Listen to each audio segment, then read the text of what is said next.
Guys, તો આજે છે મારે પૂનમ અને શનિવાર પણ છે. હું શનિવાર પણ રહી છું, તો આજે તમને મસ્ત મજાની એક રેસીપી શેર કરું છું તમારી સાથે.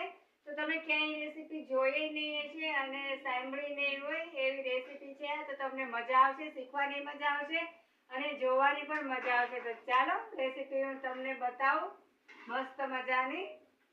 છેલ્લે સુધી જોજો. તો આ છે ફ્રેન્ડ્સ દૂધ, અડધો કપ દૂધ છે. તો પેલા એને મૂકવાનું, પછી થોડુંક એમાં પાણી નાખવાનું. આ નાખ્યું પાણી અને 1 ચમચી ખાંડ મેં ઓલરેડી નાખી દીધી છે અને થોડીક નાખવાની છે સેજ એવી છે. આ કાળું કાળું છે મસાલો છે એ નાખવાનો, બ્લેક મસાલો. અને પછી આને થોડુંક ઉકળવા દેવાની. તો આ થઈ જાય પછી તમને પાછી મળું. એટલે આને થોડીક વાર ઉકળવા દેવાની. થઈ જાય પછી પાછી મળું.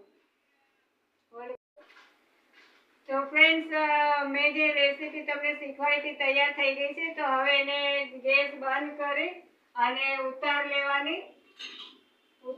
અને પછી એને ગાળી લેવાની, સર્વ કરવાની. તો મસ્ત મજાની આ સર્વ થઈ ગઈ છે.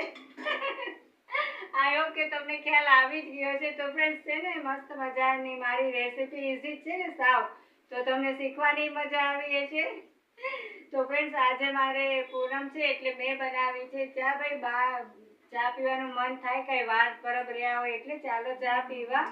અને કમેન્ટ મસ્ત મજાની કમેન્ટમાં કરજો કે મારી આ રેસીપી તમને કેવી લાગી. જો ગમે તો લાઈક શેર સબસ્ક્રાઈબ જરૂર કરજો. અને અત્યારે ચા પીવા ચાલો. જય સ્વામિનારાયણ. પહેલા આપણે ચા પી લઈએ. બાય.